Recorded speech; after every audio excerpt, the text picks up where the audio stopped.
Okay, so solving nonlinear inequalities is much more involved than solving linear inequalities. Now, the reason we do that is that there's a lot of common mistakes that students run into, and we're going to talk about two of them right now.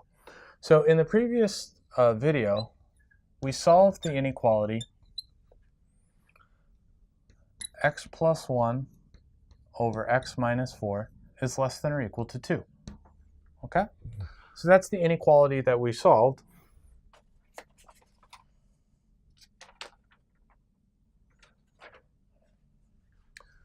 And we know that the solutions are x is less than 4 or x is greater than or equal to 9.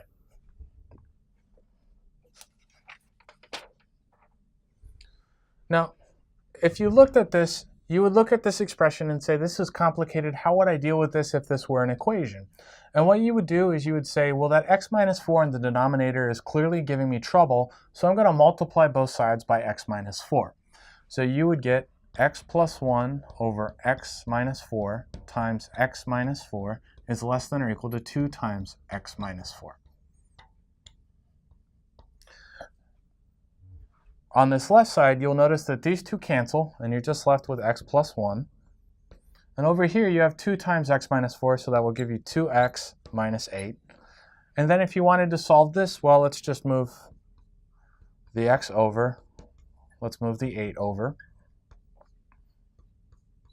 And you would get the solution 9 is greater or less than or equal to x, or x is greater than or equal to 9, which is actually one of the solutions that we would get.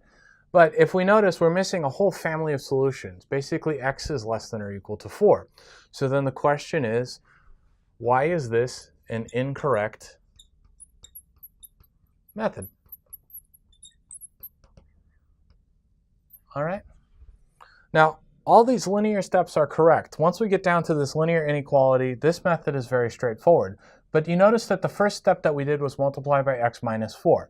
Now, if you recall from a previous video, what was the issue that we had when we multiplied both sides by a number? Well, we had to worry about when it was positive or negative. And if we look at the expression x minus 4, this is sometimes positive,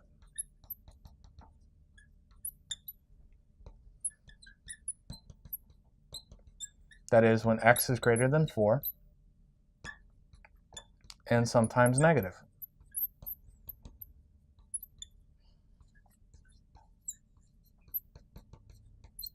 That is when x is less than 4. And in fact, it could be 0 as well. And if we look at that, that's exactly the other point where we would expect interesting things to happen, exactly at 4. So by taking this step, we go down a wrong avenue that only gives us about half of our solutions, that is all the real numbers greater than or equal to 9. And it misses all these solutions before. And the reason for that is exactly the reason that inequalities are just a little bit trickier. You have to be concerned about when you're multiplying by positive numbers and you're multiplying by negative numbers.